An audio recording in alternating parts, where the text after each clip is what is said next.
आशीर्वाद दीजिए बाबूजी। अरे ऐसी हालत में तुम्हारे लिए इस तरह झुकना ठीक नहीं है बेटा। चलो ऊपर बैठो। हाँ, संभल कर संभल संभाल कर। के बेटा।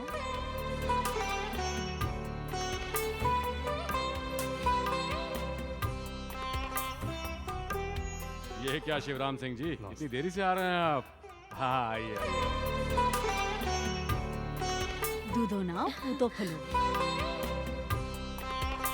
ठीक हो ना बहन? आओ भाभी।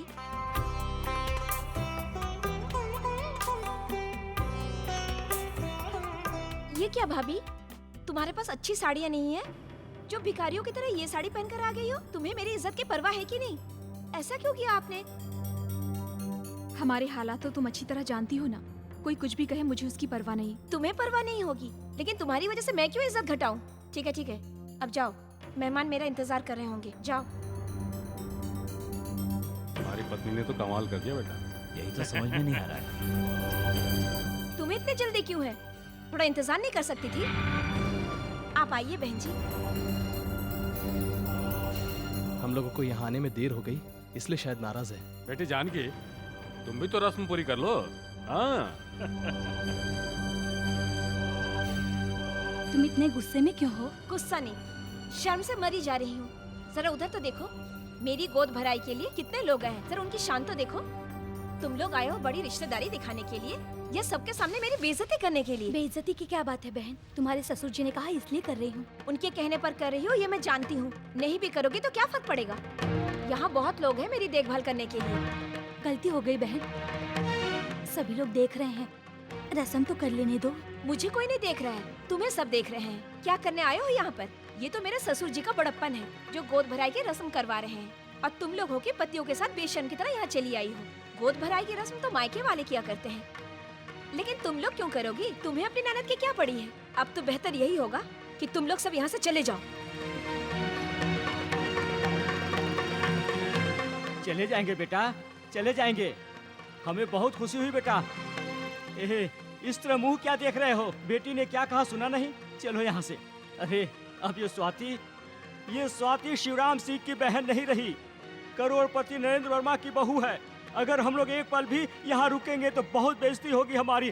चलो चलो। भाई साहब, बहुत हो गया। छोटी बच्चे नादानी में कह दिया होगा, आप उसे आशीर्वाद दीजिए। कौन से मन से आशीर्वाद दें? आशीर्वाद तो दिल से दिया जाता है।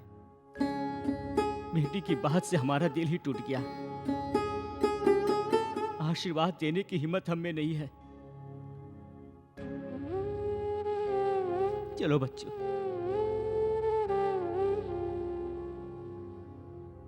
क्यों बेटा तुम इस तरह खामोश बैठी हो? उन्हें रुकने के लिए तो कहो। ये लोग जाते तो जाने दीजिए, मुझे आशीर्वाद देने के लिए बहुत सारे लोग हैं। तुम्हारी अपनी भी तो कोई इच्छा होगी बेटा। मेरी अब कोई इच्छा नहीं रही, आपकी खुशी में ही मेरी खुशी है।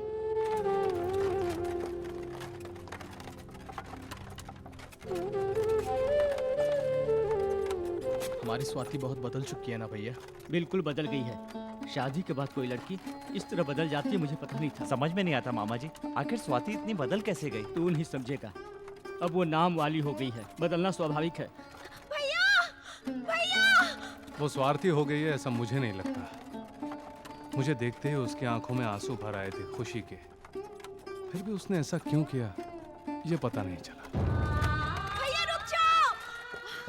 भैया! ए जी, स्वाति आ रही है, गाड़ी रोकिए ना। भैया! बहन स्वाति, संभल कर। स्वाति, क्या हो गया? क्या हो गया? मुझे बता तो माफ सही कर क्या दो हो गया? तू जानती है ना कि मैं तुझसे नाराज नहीं हो सकता। मुझे माफ कर दो। बता ना आखिर बात क्या है? मेरे ससुर जी ने आपकी सारी संपत्ति लौटाने का मुझे यकीन दिलाया था। बाद में पता चला कि वो सब उनकी चाल थी।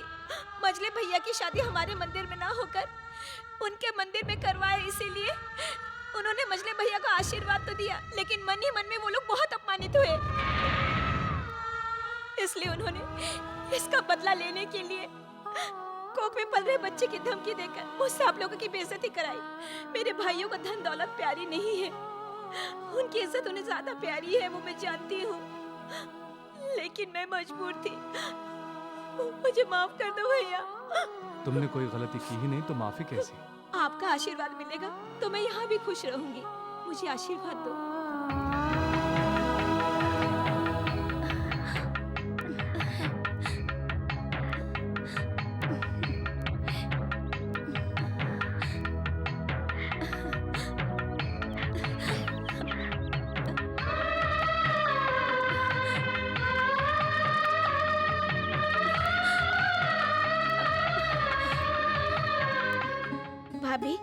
गोद भराई का तोहफा कहाँ है?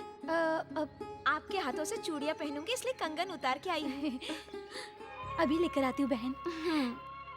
बड़ी भाभी आप मेरे लिए क्या लाई हो?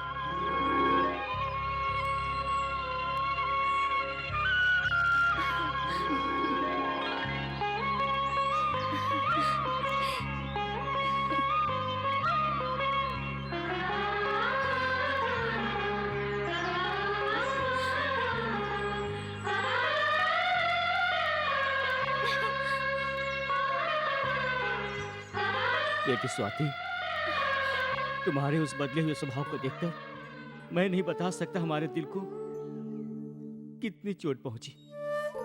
लेकिन अब समझ में आया बेटी, तू कभी भी बदल ही नहीं सकती मेरी बेटी।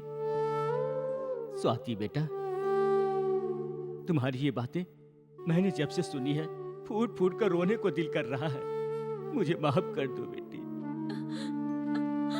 क्या यार, तूने कल कहा था कह दूंगी, अभी तक तूने नहीं कहा। Just wait. ए, तेरा हीरो आ रहा है।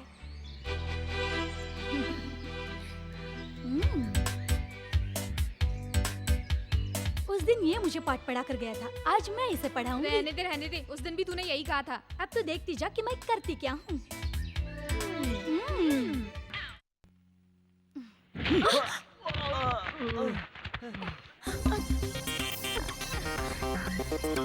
भैया प्लीज, भैया छोड़ दीजिए। भैया पकड़ो इसे। भैया प्लीज छोड़ दीजिए, उसे कुछ मत कीजिए। भैया उसे मत मारिए। ये क्या रे, मार खा कर आया है, 2-4 घूंसे तू नहीं मार सकता था? रानी का भाई था इसलिए मैंने उसे छोड़ दिया। तो फिर रानी तुझे बचाने आई क्या? इतनी जोर से मत बोलो, भैया को पता चला तो घर से भगा देंगे। पता चल गया छोटे, किसने तुझे मारा? एमपी के लड़के ने। कौन हो तुम? मेरी कुर्सी पर क्यों बैठे हो? अरे मदन, वो राजू का बड़ा भाई तुझे ढूंढ रहा है, तू भाग जा। मैं भी एमपी का बेटा हूँ। मैं क्या चीज हूँ ये उसे अभी बताता हूँ। पता कौन है बे तुम्हारी वो एमपी की औलाद? मैं हूँ। क्या कर लेगा बे?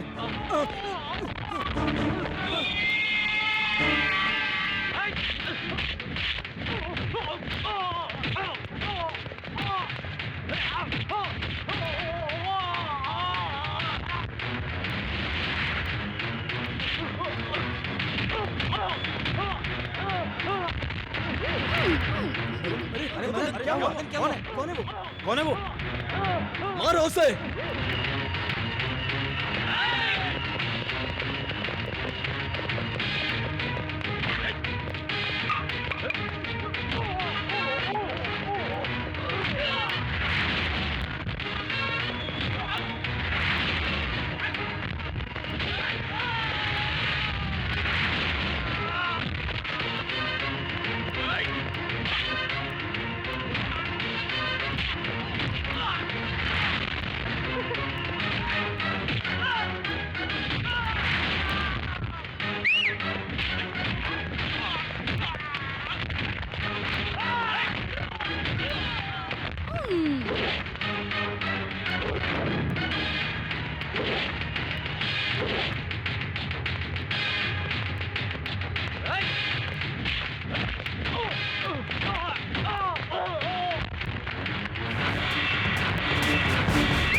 अरे तेरे भाई को वो कुत्ते की तरह मार रहा है और तू सीटी बजा रही है। मैं सीटी इसलिए बजा रही हूँ क्योंकि मुझे मजा आ रहा है।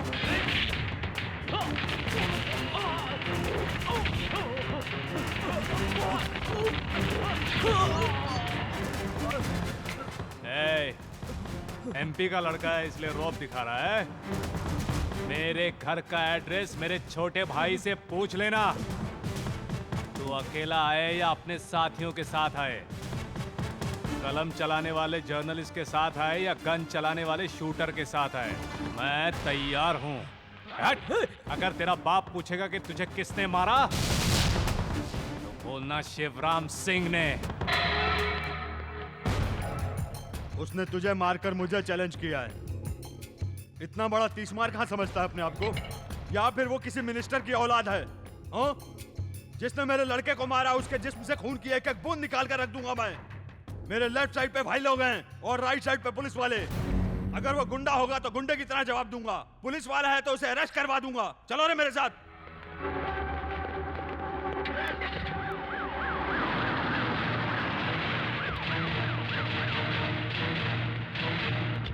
किस तरह की फैमिली है बेटा? ना धन दौलत की परवाह, ना जान की परवाह है। तुम किस मिट्टी के बने हो मैं समझ नहीं पा रहा।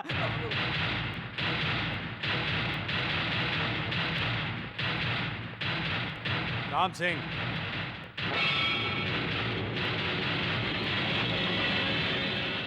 कौन है? तुम में से कौन है शिवराम सिंह?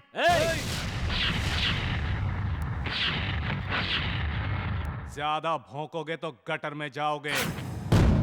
इज्जत से बात करो। शिवराम सिंह यहाँ अकेला नहीं है, 3 हैं। तुम इज्जत से बात करने लायक नहीं हो। तुमसे जूतों के साथ बात करनी चाहिए। ऐसा कोई पैदा ही नहीं हुआ है। तुझे अपने 2 भाइयों पर इतना गुरूर है तो मेरा पॉलिटिकल बैकग्राउंड है, मुझे कितना गुरूर होना चाहिए। तूने मेरे लड़के को क्यों मारा? तेरा पावर क्या है रे? मेरा पावर दिखाने के लिए ही मैंने इसको मारा। उस जगह तेरा लड़का ही नहीं, तू या तेरा बाप भी होता तो भी मारता। मेरा बैकग्राउंड क्या है तू नहीं जानता। तेरा पॉलिटिकल बैकग्राउंड है तो मेरा भी फैमिली बैकग्राउंड है। किसी के ऊपर इस तरह हाथ उठाने के लिए तुम्हारा फैमिली बैकग्राउंड नहीं, गुंडागर्दी का होगा। तुम अगर आज मेरे सामने खड़े हो तो अपनी नहीं, जनता की बदौलत, और मैं जमाने के सामने खड़ा हूं तो मेरे बाप के खून की बदौलत। आज तक हमारे गांव में पुलिस ने कभी कदम रखने की हिम्मत नहीं की, और इसीलिए हमारी चौखट पर पूरा गांव अपना सर झुकाता है। अगर एक और पल यहां रुके तो अरेस्ट करने के लिए यहां कोई नहीं रहेगा और ना कोई सही सलामत वापस जाएगा। मैं जो कुछ कह रहा हूं सोच समझ कर कह रहा हूं। अब तुम्हें सोचना है। तुझे क्या लगता है मैं इतने लोगों के साथ तेरे दर्शन करने के लिए आया हूं? मैं तेरी लाश ले जाने आया हूं।